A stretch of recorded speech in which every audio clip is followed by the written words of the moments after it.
Sharma Brands kind of started mainly as just a way for me to consult and pay my bills. When COVID happened, we just got so many people coming to us saying, oh, cool, you guys do e-commerce, cool. Here's what we need you to do. We just lost $500 million in POs from Costco and Target and Walmart. We need you guys to help us make this up. I was sitting in my boxers like, yeah, for sure. We can do this. And today's guest typically doesn't need any introduction.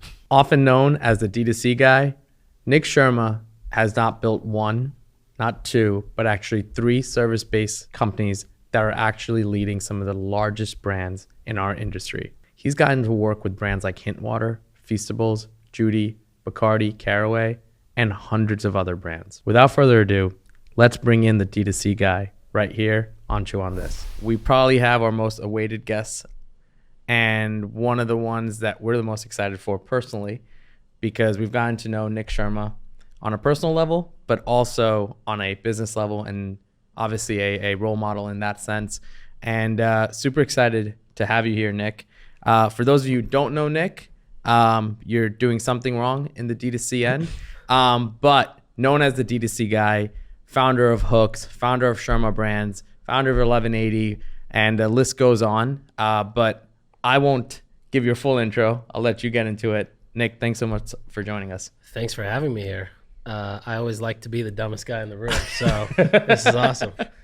All right, quick intro. Yeah, like you said, started 3 service-based businesses focused on brands that are mostly growing their direct-to-consumer channel. So whether that's their direct-to-consumer retail or online, we tend to focus a lot there.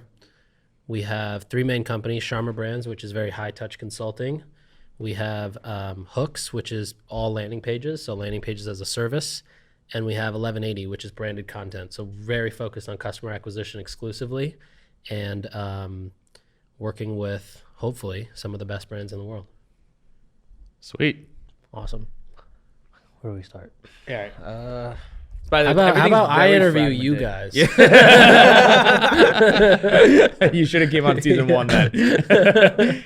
So full disclaimer, we met Nik properly back in Miami, right? Last Miami year. Nik. Miami Nik. Miami Nik. Miami Nik.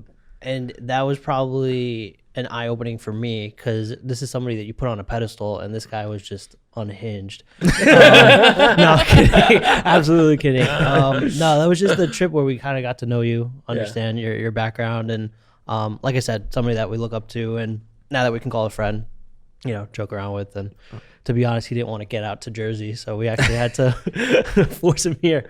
To go get my passport renewed. But yeah, I think let's kick it off. Me being a performance marketer, I think over the last couple weeks, or even in the last month, performance on platforms like Meta have been extremely shaky, right?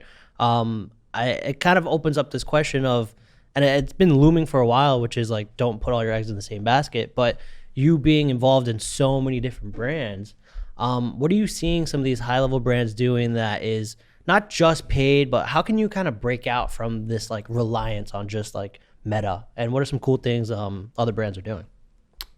It's a good question. I think outside of just Meta, which I think a lot of people look at Meta as the lower funnel version of Meta, we've seen a lot of the brands that are doing probably more, 25 mil plus, focused on TikTok, testing TikTok. I don't think TikTok is at a level you could call it near Meta, but testing into TikTok organically and on the paid side. TV is becoming huge. A lot of testing on TV. And the beautiful thing about TV is once you get the right creative, like, it can work for 3 or 4 years. Advertorials, sponsored editorial content, working with creators, working with publishers. Essentially this concept of secondary presence, which is how can you sell your product with your learnings, your insight, your targeting, and third-party social proof, validation, and trust. So whether that's with publishers like a Pop Sugar or Refinery 29, or that's a Instagram influencer, TikTok creator. And outside of that, I think a lot of it is just putting out content in places where people are consuming it. So, I think a lot, it's hard to overcomplicate it because it's basically two things. It's like, or three things. It's a good product, and then it's content, and then it's distribution of the content. And the more distribution leads back to more sales of the good product, and then the good product comes back and gets you returning customers. And so generally, if somebody's unable to scale, it's because they're broken in one of those three. Right. I think one of the biggest things that marketers have gone through over the last few years is Meta. The way that it performed prior to iOS was probably like the gold standard of advertising, right? It's you have this product, Meta knows that you're in the market for it, show you an ad and boom, buy, right? You kind of like almost forget about all the marketing elements that you really need to nail, like the true principles behind marketing, right? So now I feel like after the update and even now, it's like Meta isn't as powerful, but you have to rely on these strong marketing pillars to really move the needle, right? And so I think if you learn that, all these other channels could be very useful for you, right? And you brought up like connected TV or TV commercials, right? That's something that we're also looking into and want to kind of carry out. And like you said, it's something that can last 3 to 4 years. Just make that little bit of an investment into some high quality, content. So for brands that are around that, 10 million to 20 million, dollar range where they feel like, okay, well, we're kind of just relying on Meta. How do you even get started with connected TV or, commercials like that? I think the first step would be probably reaching out to, like if I were to do it today, having the knowledge, I would say reaching out to like consultants in the world of connected TV or TV for e-commerce or consumer brands. The consultants are actually some of the smartest people because they're kind of like an entire shop in one person. They tend to know all the right players. They know the media plans. They know what to test, how to test, when to test, why to test. Or you could do it with an agency, but I think a consultant's probably a faster way to do it. Honestly, I would probably go to like a mentor pass, find somebody who knows TV, spend a couple hours with them, get a full download of what's needed, the resource lift, the time lift, the cost lift, and then make a decision of how to go down that path. And there's different ways to do it. Like I've done it where you spend 100K on a video, and then I've done it where you spend 5K on a video. Or I've also seen like one of my portfolio companies, the founder is literally editing a TV commercial in iMovie because they've got all the footage. They just need to add text overlay and voiceover. But I think to learn it, you want to find like a good trusted source to learn from, whether that is somebody on MentorPass, that's a consultant you book a call with, or actually one thing I was thinking about this morning was finding people who you kind of know what they're doing or what they're going through in terms of their e-commerce journey. So for example, I was listening to the Operators podcast with Jason Panzer and Sean from Ridge, and listening to their experiences, but also kind of knowing where their businesses are at, that putting those two things together is pretty eye-opening to understand, oh, this is what I should be doing at that level. Or they might talk about Costco road shows, but you also have to remember they're doing a few $100 million in revenue, right, which makes no sense to me. But I think it's the combination of like seeing what other people are doing, but also understanding what situation they're in and the context they're in. That's one way to do it. The other way I think is like a mentor pass or find a consultant. Do you think there's a certain size of a brand that, like, is there a certain revenue number that you have to hit before you start considering these things, or can anybody? I personally, there's going to be somebody out there who's like, no, you can start with TV, but and you totally could. But I personally think the best way, I always think of like somebody who's on a tight budget, how would they do it?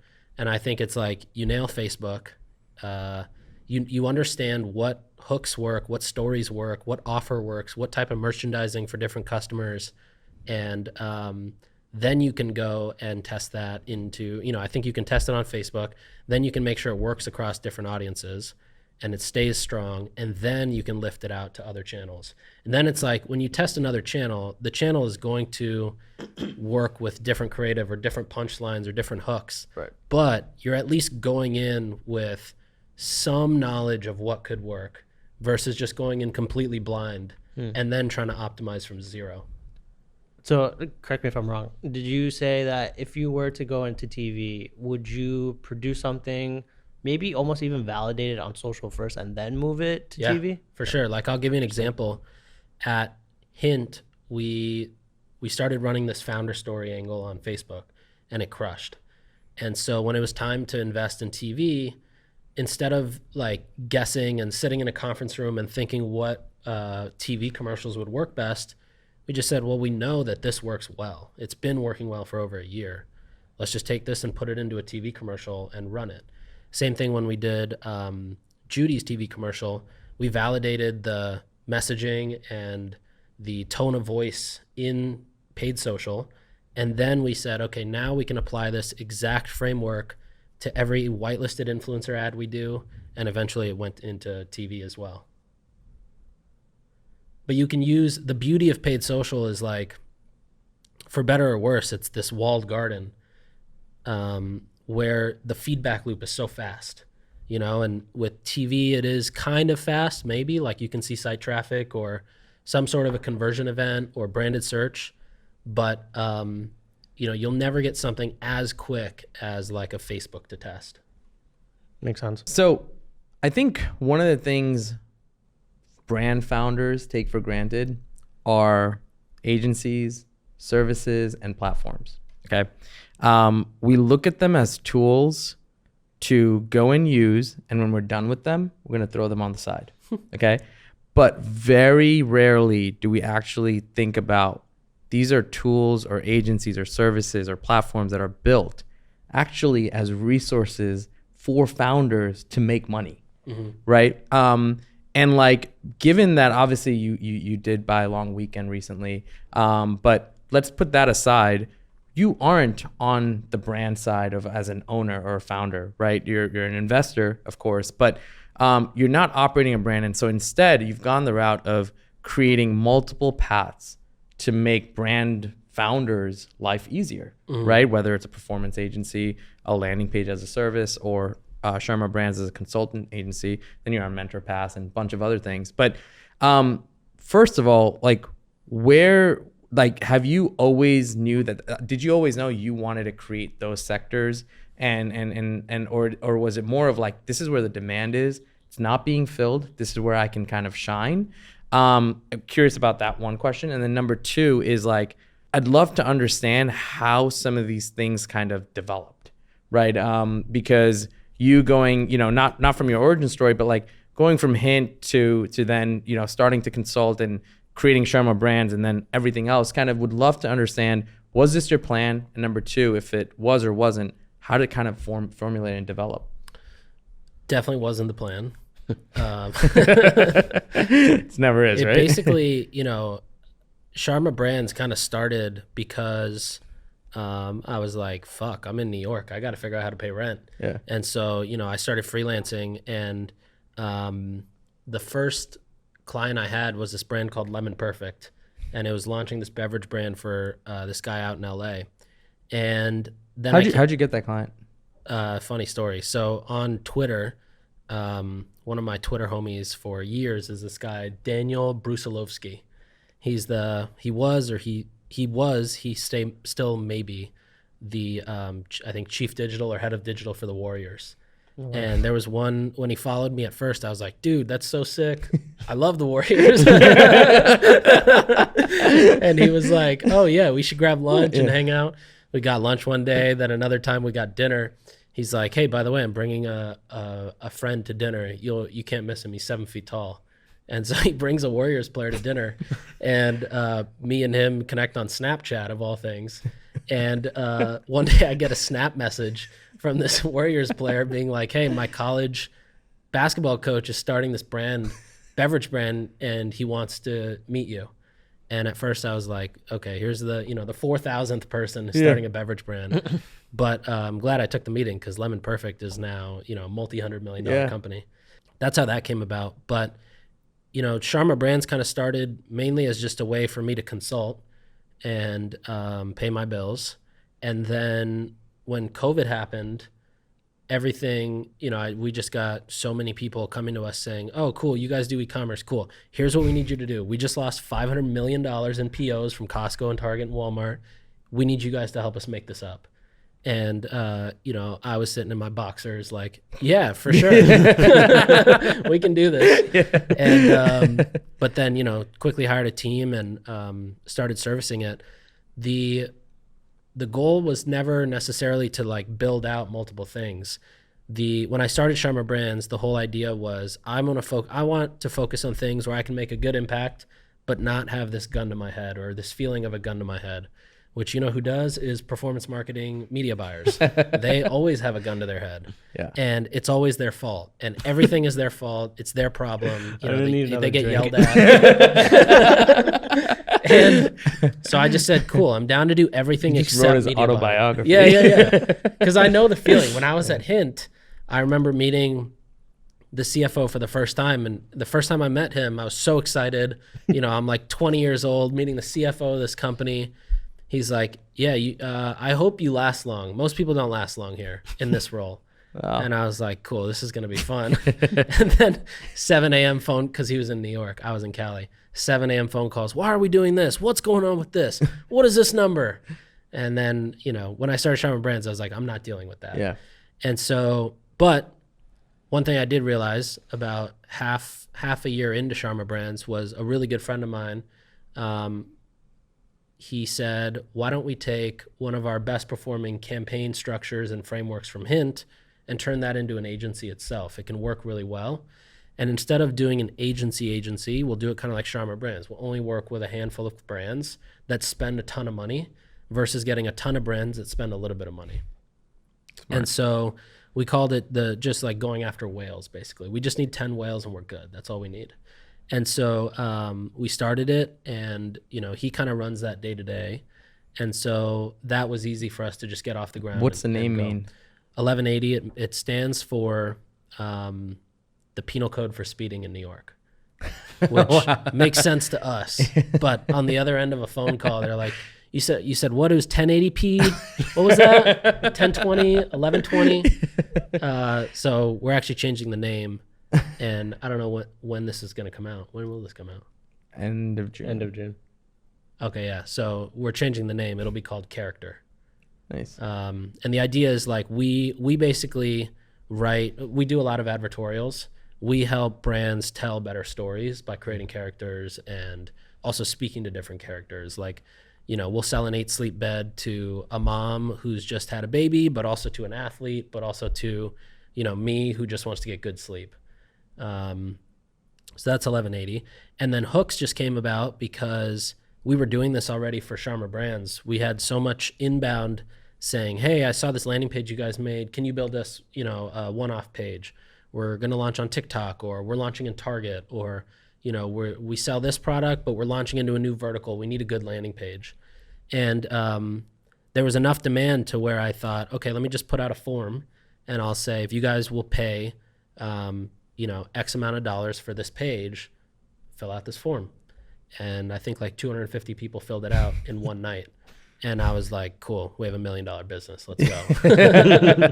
Yeah, I find like out of all three things that you have going on that end, I think Hooks is one of probably the smartest businesses to build, because it's transactional enough to get what you need to value it. Mm-hmm. But then at the same time, it's personal enough because you're giving something to someone that's going to possibly change their entire business.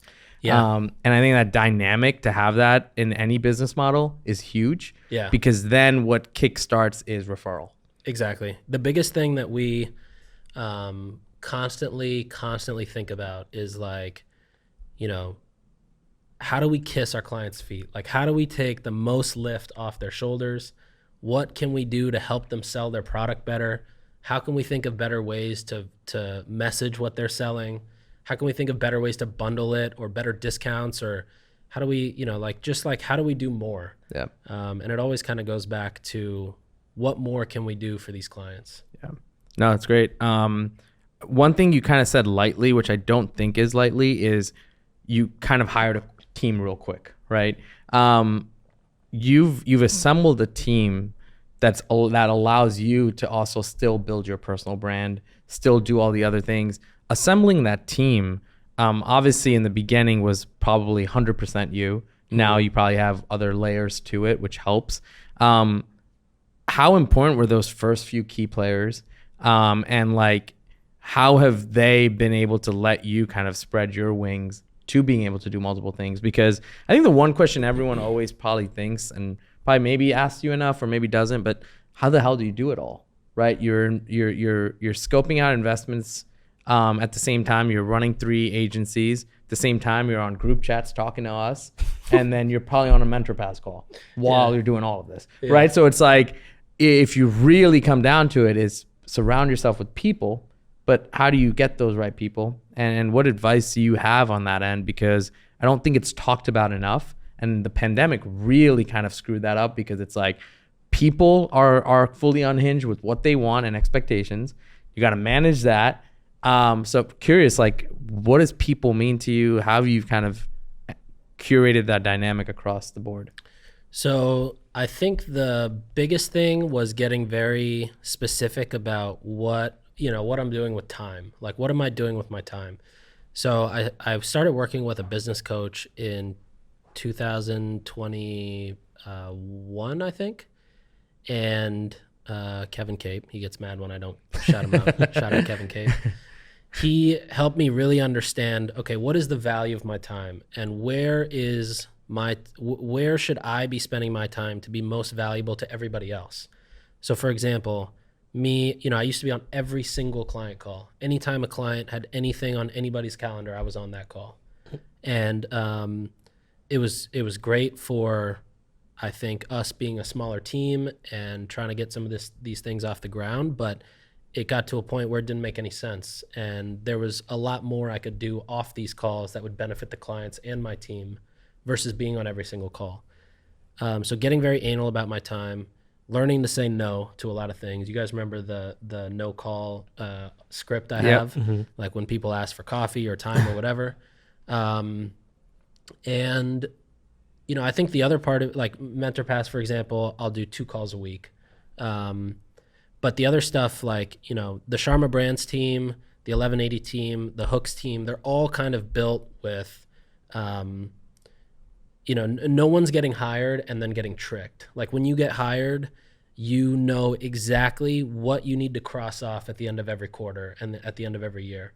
And everything is very prescriptive and descriptive of what somebody has to do. And so you're fully KPI driven across all fully 3? KPI driven. Like, even my chief of staff, on her job posting, it said that when I go to sleep every night, there needs to be less than 20 unread emails in my inbox. Or like, very, very prescriptive and very down to matter of fact. And at first it's kind of uncomfortable. Did your business coach help come up with those? 100%. Okay. Yeah. Because I would basically just, I would put out job descriptions and say, yeah, you can be kind of inexperienced. Like, I can help coach you. And that was the first probably 5 or 6 hires. Like, Bailey, who's our director of design, like, didn't really know much about design or anything design related when she came in. She was doing social media at a previous startup. But now she oversees our entire design team, where we pump out, like, I think, world-class websites and landing pages. And so at first it was all about, okay, let's get people in who are passionate and ambitious. Like, I always knew myself that if I was ambitious and passionate about something, and it was something that also interested me, like I was excited to learn about it, it's very easy for me to get knowledgeable about it.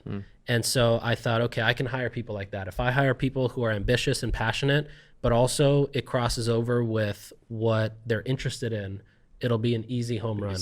And that's like the first probably 10 hires. And then after that, and that helps because you set the culture. It's an ambitious culture. It's a go-getter culture.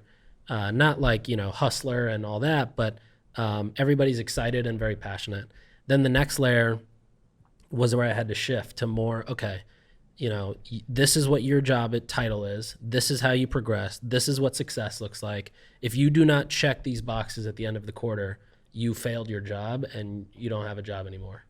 And it's very weird to write out at first, but there's way less there's way less things where you're like, oh, you could have done this better. It just doesn't happen because it's very obvious what it takes to progress in that role. That's such a good point. Like in job descriptions have the KPIs. Why don't Yeah. more of them? I mean, have even it? for hooks just now, we just put up a account director / like senior strategist role. And it's like, okay, this is who you are. You are interested in this type of stuff. You get excited by this type of stuff. You will be doing X, Y, and Z.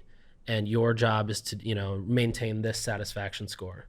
And it's very prescriptive. It also helps with the filtering of candidates, right? A lot of people get excited by tons of candidates applying. I get excited when there's like only 4 good candidates that apply, because I'm like, cool, they read the description and now they think they're a good fit. And then the next level too is usually I'll send like a Google form, and it's got it basically takes the top results of what they need to do in this job to be successful. And then it's like, cool, this is the top result. Tell me about a time, tell me a story, explain the resources, the people, the processes, how you did it. Tell me when you've done this in the past, and be as descriptive as possible. And that basically just tells me, okay, this person either knows what they're talking about or they have no idea what they're talking about. That's great. Yeah. That's super helpful. Yeah, super helpful. So I think I saw a tweet either this week or last week where tell me if you guys see this. It was a stat coming out of like USPS, UPS, FedEx, where like package volume was down, like anywhere from like 5 to 7%, right? So that kind of like goes with this whole talk of like, are we in a recession? Like, are we heading there? Are we kind of like halfway through it? I think you being surrounded by so many different brands, what are you seeing? Are we like, is there an inflection point that we're about to hit, or like, are we going back to, I think even Sean from Ridge just said this, like, are we going back to like 2019 numbers, right? So what are you seeing in the environment right now? I definitely think at the macro level, I think the 2019 assessment sounds pretty right. But, I would also say that the 5% reduction in packages, 99% of that 5% is probably like generic commodity type stuff. Whereas a lot of the stuff that we work with is there's a very clear problem solution or very clear purpose to a product, even like collagen, right? You're not buying Tupperware. Right. You're buying something that's going to cater to your beauty, your health, your skin, your confidence, whatever it is. We haven't seen that much of a slowdown on that side. In fact, some of the stuff that like on the supplement side or the cookware side or, gifts or whatever it is, it's all up, like it's way up. But I also think our sample size of brands is very different than the average brand. But I do think, like, from a standpoint of overall consumer buying habits, I would say 2019 is pretty accurate. Yeah. Yeah. So when you're saying like, I mean, obviously it's a small sample size, but what makes these brands different? And I guess I don't know if this is the right word, but like almost immune to what's happening. Like, what are they doing different that? Yeah, honestly,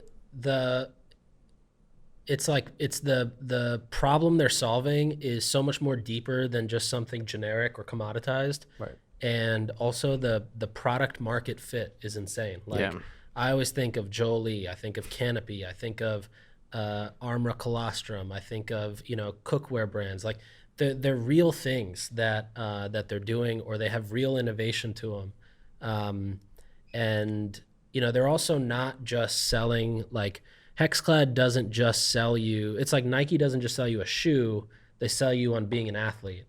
Hexclad doesn't sell you on a pan, they sell you on being Gordon Ramsay. Right. Jolie doesn't sell you on clean water, they sell you on beauty. Skincare, hair and care, so a lot of these brands that are doing really well, like they have a formula in how they message themselves compared to what they're actually doing. And I think a lot of brands that also struggle, they just don't have their sentence figured out. Like, I always say with Jolie, if the sentence is like, if you use Jolie, you'll become beautiful. If you unsubscribe, you'll become ugly, right? It's like, it has nothing to do with water. But if they just advertise it as water, there is a competitor to Jolie that is, that exists, and their entire pitch is about water. Yeah. And, they're not doing so well. But even like Canopy, right? There's so many other humidifiers that exist. Canopy barely mentions the word humidifier. They talk about your skin, they talk about your hair, they talk about whatever it may be. It's all beauty focused. Benefit driven, Yeah. rather than more so results driven. Yeah, it's right? like it's like they not help features. you see the light at the end of the tunnel, Yeah. and then everything else helps you understand how you're gonna get there. Right. Yeah. I think even for us, it's like we've always tried to lead, or like we're leaning more into customer testimonials, right? So we have this community, right? 65,000 people. Reach out to these people and say, hey, like if you've had a really good experience with us, 20 minutes, 30 minutes, will you sit down, have a Zoom call with us? We'll give you $100 gift card and just talk us through like what you were going through before, how you found Avi, and like what did you accomplish, right? And that like level of storytelling is just incredible for marketing, because one, it helps us understand why somebody's actually buying this. And sometimes it's not even the reasons we think it is, right? Like collagen, oh, you want to get collagen peptides, type 1, type 3 collagen, it's good for hair, skin, and nails. Like, that's not the reason. Like, they looked at Avi as, hey, I got a sweet tooth, and I can actually get more protein, and my hair is actually looking a little bit better. Right. So it's, how do I get to that outcome, and how do I figure that out? And for us, it's like really nailing that like interviewing process and like diving into the reviews. And I think a lot of brands typically forget to do that. And I think that's like one of the biggest hacks that we've gotten, where it's like you could just improve the messaging just that much better. And then on ads, it just looks so much cleaner and so much more authentic than like your standard like UGC creator that you found on Twitter that's like, oh my God, I'm obsessed. And it's Totally. like, how many things are you obsessed with? Yeah. You know? 100%. That's a good comment. How many things are you obsessed with? Yeah. I think the other piece to, I think some of these brands, like you mentioned, even as examples, right? I think when we're looking at even just you adding some of these elements of like creator-led brands, or like how your people are utilizing influencers, whitelisting. I think even on your own podcast, you mentioned like, if you're in this day and age and you're not utilizing whitelisting every day, right? You're missing a huge 100%. piece of it, right? And so it's like, I think it's always interesting to see kind of how brands are positioned. Like we had the Jolie founder, and like he was like, I will never talk about me being a hardware company, right? And I'll never talk about water. And so I think those things are interesting. I'd be very curious though, like today, if you had to go and start a brand, okay? Money isn't a thing, but let's say it's a little bit of a thing. What space are you going into? What creator are you calling to partner with? And maybe like, what's the positioning that, and again, whether or not it makes the money or not, what is something that you feel is a little bit of a white space right now? So I've had this thought for probably like 2 weeks now. But I think this would work really well. A essential oil based cleaning company, surface cleaners, counter, glass, wood, in addition to laundry and hand soap, all derived from essential oils, not too many like toxic chemicals. Partnered with a mommy blogger and focused on moms with kids. And the entire angle, I think, is, better ingredients in your house means better, less toxins around your kids or in your kids or being inhaled by your kids. And I think that would crush. I'm pretty sure that would. I mean, if you get every single mommy blogger on this, it's a game over. Well, I mean, have you seen that brand Divi? Yeah. Divi is like a mommy blogger success story. Crushing. Absolutely. 1 year, 40 million. Yeah. Bootstrapped. That's like no Facebook ads. Yeah. What I think also always intrigues me is like the discipline you have with the amount of exposure you have to brands, and seeing like, this is doing this, this is doing this, this is doing this. Like, yes, again, long weekend aside, you haven't jumped into 20 different things. Right. Be very curious, like, is that mainly because of time, or is it like things are moving too fast right now? Let's see how things develop, and then maybe we'll explore it. Or what is that 5 year, 10 year, when you're 40, what does Sharma want to do? Right. And is that a brand owner? Is that ever a thing that you By the way, want to do? Sharma's 26. Yeah, so that's like 14 more years. I have no idea what I'll be doing at 40. I have no idea what I'll be doing in 5 Tomorrow, years. maybe even. Yeah. All I know is we just signed a 5-year office lease, so I'll be here for 5 years. 4 years. But I think one is I just know, my team's going to be like, are you fucking kidding me? Like another thing? Seriously? Like that's going to be their response. No joke. That'll be the response. But, I there's not a lot of great ideas. Like having a really good idea is not, it's not, I asked ChatGPT the other night, like write me a business plan for a direct to consumer brand. And it came back to me with a subscription box for moms with kids that are growing, and every month the box like grows with your kids basically. Or like snacks or something, right? Yeah, snacks and sleep aids and all this shit. Like I think maybe it could work if you have a huge celebrity attached to it, but 99% chance it flops. And your product sourcing has to be so your product spot on. sourcing. That's the other thing. But I mean, it nailed the concept of like go after the mommy brands. Totally. And the mommy It blogs, definitely. Yeah. Well, I did give it some parameters. You said like, okay, I gave it the W mom parameter. audience. Yeah.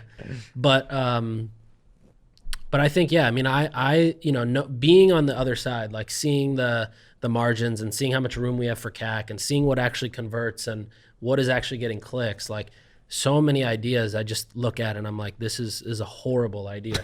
This is a really bad idea, and so when I think about a business, I think probably very similar to Ryan, actually, like vanity or vice, subscription, something in a routine, light and easy to ship, and caters towards an audience of people who have money. Yeah. Smart. Yeah. Makes sense. But there's not a lot of those businesses out there. No. There isn't. Makes sense. Yeah. So I think it sounds like you've surrounded yourself with rock star brands that pretty much know what they're doing, and obviously they know what they're doing if they're coming to you, right?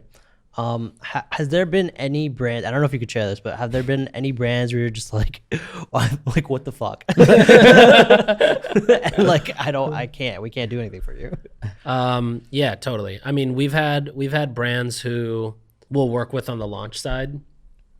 And, when you're pre-launch, it's very similar to getting like an investment pitch pre-launch or pre-revenue. You're basically all in on how good is somebody at selling the vision, and how much do you believe in that vision. And we've had, I can think of one specific one, maybe another one too, where we've launched the brand and everything went well up until then. And then you're just like, wait a second, this guy knows nothing about distribution, marketing, anything past the hype of launching a brand. Yeah. And, so now we're pretty cautious of that. The second one I can think of is usually they don't become clients now, but like, for example, yesterday I talked to somebody, or 2 days ago I talked to somebody, and he's starting a water purification company, which I think is dope. But the site that he pulled up, I was like, listen, bro, this sucks. Like this branding is horrible. Yeah. You are not going to win in this market if this is what your site looks like. Yeah. So there's definitely those, but I always try to think like, how could this guy be helped? And then I'll connect them with some people who can help. Okay. Yeah. Makes sense. What's a brand that's done well that you're just like surprised or shocked and you're like, I did not see that coming? Oh, that's a good one. Jolie was honestly one of them. Yeah. I thought Jolie was a good idea. I didn't think it was like $1 billion idea. Yeah. But I remember when we stood up the first landing page to collect emails and the conversion rate was 80%. And I was like, take all my money. That was one. I think another one that I thought when I was investing would be good, but not this insane, was Feastables. Mm-hmm. I thought Feastables would be a good one. A lot of people I tried to get in like bigger funds, they were like, no, this valuation is too high. But then it launched and then they were like, can we get in? Yeah. Honestly, what it comes down to is like, how badass is the operator? Because like the idea could be 10 out of 10. The branding, you can pay whoever to get the best branding. You can have the coolest looking product, but if the product doesn't work and the operator is not like relentless, it just doesn't work. Yeah. and there has to be some advantage or some reason that this thing exists. That's probably like the third ingredient. There's a lot of companies where the 48th Men's skincare brand, who needs it? No one, you know, like literally no one.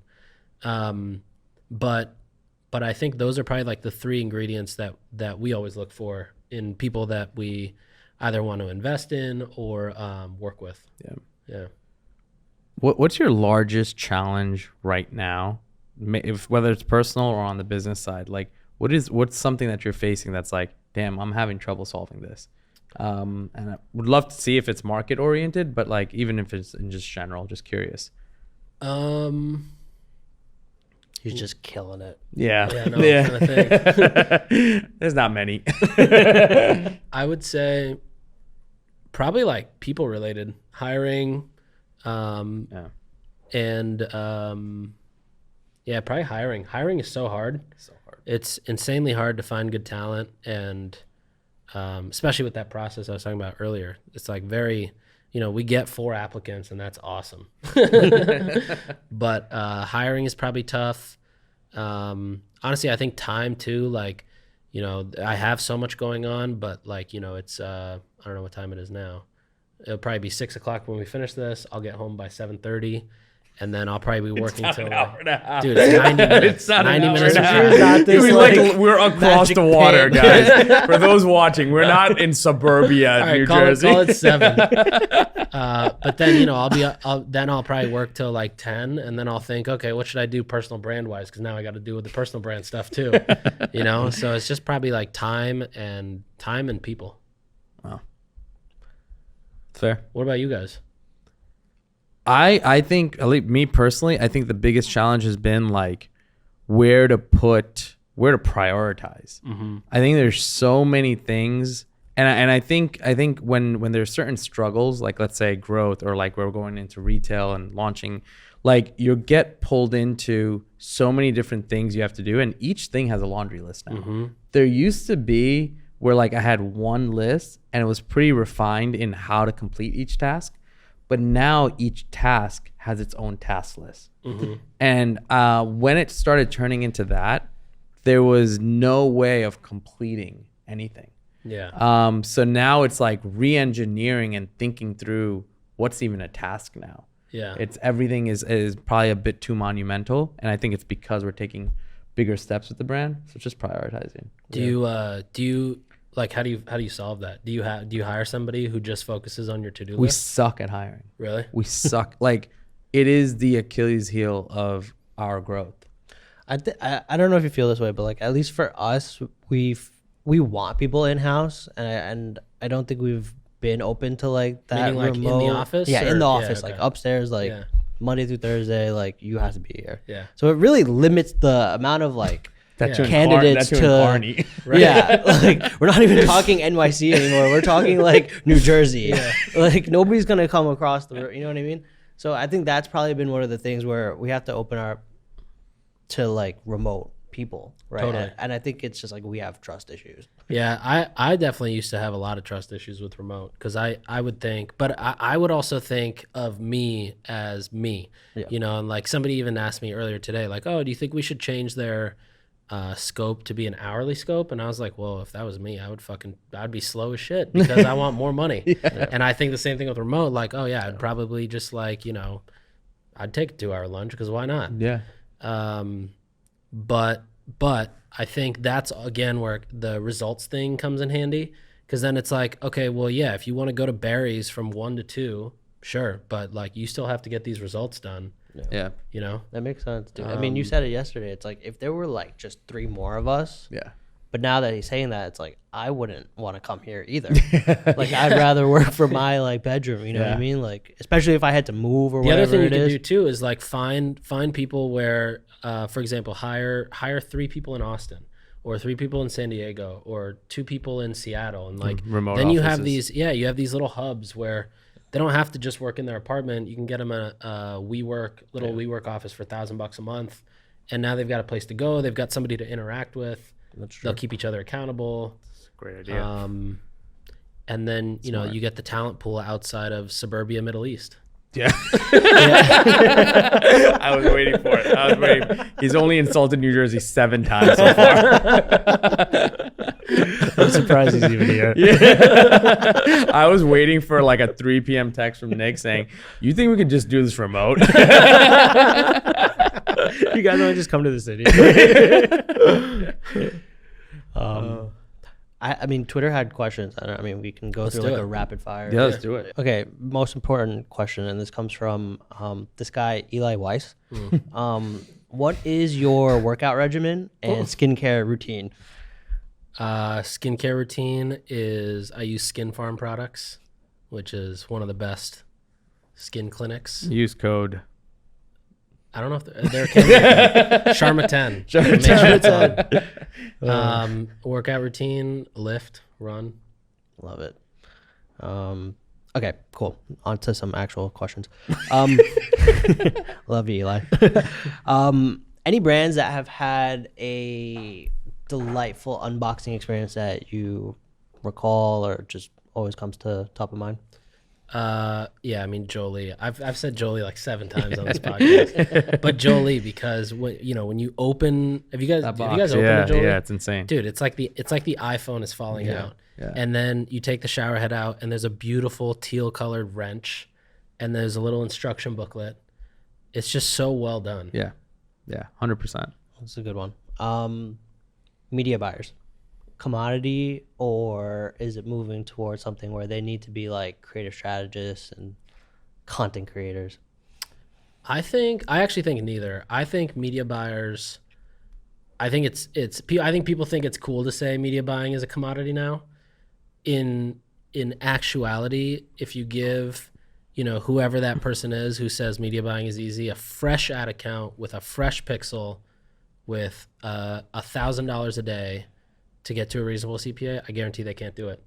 It is so hard, in my opinion, to start something fresh today. Yeah. And it requires so much savage skill to be able to test audiences and get a gut feeling, and understand like how, what to do next or what audiences to test, or like even knowing the depth of what audiences exist, yeah, it's definitely not a commodity in my opinion. Thank you for saying that. That's a personal question. This is a good one. What tips would you give somebody who's just starting out testing landing pages, but they don't have any social proof or reviews yet? I mean, like go out and get some. Like go out and get some. On the way here, I was talking to somebody in the car, and he had the same question. He's launching a brand, prenatal supplement. He was like, "Yeah, we don't have social proof." I was like, "Cool. Give the product to somebody and get a quote in return." And now you have social proof. Yeah. Remember, I think that's what we did. We literally fabricated the first 50 reviews. Yeah. We literally paid your cousin. Yeah. She gave us 50 different reasons. She loved this product. I'll give you one more. This is a good one. This comes from Sarah Levinger, I think one of the brightest minds in the DTC space. Is emotional intelligence necessary for building accurate avatars? For anyone who struggles with self-awareness, what's the best way to build that muscle to better tap into the customer's mind? Good question. I like to go through it a different way, whereas I don't like to try to build this like persona that you would normally see in a slide. I like to think, okay, what's this? If Obvi is, let's say there's this girl named Obvi, right? What does she do on a Friday night? Like, where does she go? What type of food does she eat? Is she going out for sushi? Is she having a salad on Friday night? And then Saturday morning, is she getting up early to go to SoulCycle, or is she hungover? And then what interests her content-wise? Where does she get her news? What does she share to Instagram stories? What does she retweet on Twitter? What does she like on Twitter? I like to think of it in that sense. And I think architecting all that, it's kind of like, I call it like 20 questions. Or like the Vogue 73 questions, but you just distill it down for the brand. And once you have all these questions answered, like then you have a mini booklet that you can give to the social media person, the editorial person, the the person writing ad copy, the person making your videos, and now you have this sort of a uniform approach to how you create content, or the tone of voice, or the wittiness, or the punchlines, or whatever it may be. And I also find that this exercise is helpful for people who just get stuck at the persona building. Like they're like, yeah, well, I think my audience is like women 25 to 45. It's like, cool, bro. That's like, 100 million people. Let's get a little bit more specific. And I think this exercise helps, because then you're like, okay, well, what should our caption be for this thing? And it's like, well, actually, that doesn't make sense because of what we have in the book, or it does make sense because of what we have in the book. Tie it back. So it kind of just like helps you check against what you're putting out or what you want to put out. Last question on my end. One brand outside of Jolie that you're super excited about, and one SaaS platform that you're super excited about. One brand outside of Jolie I'm super excited about, I would probably say Imi, the ramen company. Shout out Kevin. Yeah, shout out Kevin, especially because Kevin is like one of those ruthless operators who is so smart about every penny, and they are constantly, like when they make $1, the profit doesn't just go into ads. It goes into product innovation, supply chain innovation, better sourcing of ingredients and materials, better hiring practices, better customer, like everything gets leveled up, which I think he does really well. And the product also tastes amazing. There's also a Maggi noodles version coming soon. I don't know if that's allowed to be on here. Wow. That is going to go Well, it's on here now. Yeah. I think I saw Actually, you on one of Imi's The ads. Yeah. So I made a TikTok like at midnight once, because I just had This was like Sharma pre-beard, I think. Pre-beard, yeah. Pre-beard and It was one of pre-biceps. their best ads. Yeah, it was one of their best ads. And then SaaS platform, I'll probably have to go with Rebuy. Oh, Rebuy. Just always coming We in just had a clutch. call with them. They're the most, in my opinion, the most founder-friendly app in terms of pricing, usability. They just don't steal money from you as a founder. Like they're one of the few apps that doesn't do that ridiculous order-based pricing, which is so stupid. And their entire goal, like their team, genuinely, their entire goal is just to make you more money. Wow. Yeah. It's a good reason stamp for us of to approval, now. right? Yeah. Because we just had a call with them. So now. Oh, nice. We've been trying to do it on our own. Yeah. I think everybody says I remember Rebuy. those Twitter threads. Yeah, you should build your own cart. What about now? What about now? What about now, Ron? Now rebuy. So another question is, and this is actually something we wanted to ask you too, is what's one thing you don't think brands are doing enough of? If I had a easy lever to pull, I would probably say, if you're a consumable brand, supplements, beauty, fitness supplements, apparel, even probably build a Tap Card app. I think you can get in for a free period and test it out. It takes legit no more than 6 hours to build the entire thing end to end. Integration to setting up your Apple developer account, your Google Play developer account, review process, like everything takes less than 6 hours. You can launch it, see how it does, and you will probably, I guarantee you'll see an increase in conversion rate, AOV, and revenue per session. I mean, we started our app, like 2-3 years ago? I think you say it can take 6 weeks. Like it took us like 2 weeks, like 10 days. You know what I mean? And their team, like you can just tell their team you need help. They'll do everything. They'll literally do it. No, I think it, and like you said, I think for the brands that want to offer something, like for us, community is everything, right? So for us, it's like, how can we deliver a very unique experience for our VIP customers? Is not just having an app, just like, oh yeah, I can shop here, I can use my points or manage subscriptions. It's like, hey, how can we give you value outside of just that, right? Like blogs, right? Articles about how can I improve my health in 0 to 30 days, right? Recipes, like I have this flavor collagen. What are some cool waffles, pancakes, things that I can make. And I think it's really cool to house something somewhere that, one, you could just pull up, boom, Avi app, and you're just right there and then, right? So I think that's, if you could build the experience outside of just shopping, I think while you can enjoy the benefits of higher conversion rate, AOV, and what did you say, revenue per session? Yeah. I think it's a win-win for everybody. Totally. So at the end of every episode, we like to give the viewers one thing that they can chew on, kind of take back to their business and implement. So if you had to pick one thing, I know we talked about a lot, but what's one thing you'd like the viewers to chew on? I think it would be to start thinking about using and building landing pages. You don't have to do it with hooks, but Yes, you do. But there are so many tools out there. I even put out like our exact framework of how we build landers. You should absolutely do it. The conversion rate, the AOV, the UPT, the education, the brand affinity, the brand loyalty, everything, levels up by using landing pages. And you create an experience where somebody is now not frustrated because they have to leave and go Google something, or leave and go see how something's going to benefit them. So yeah, I would say use landing pages. Chew on that. Chew on that.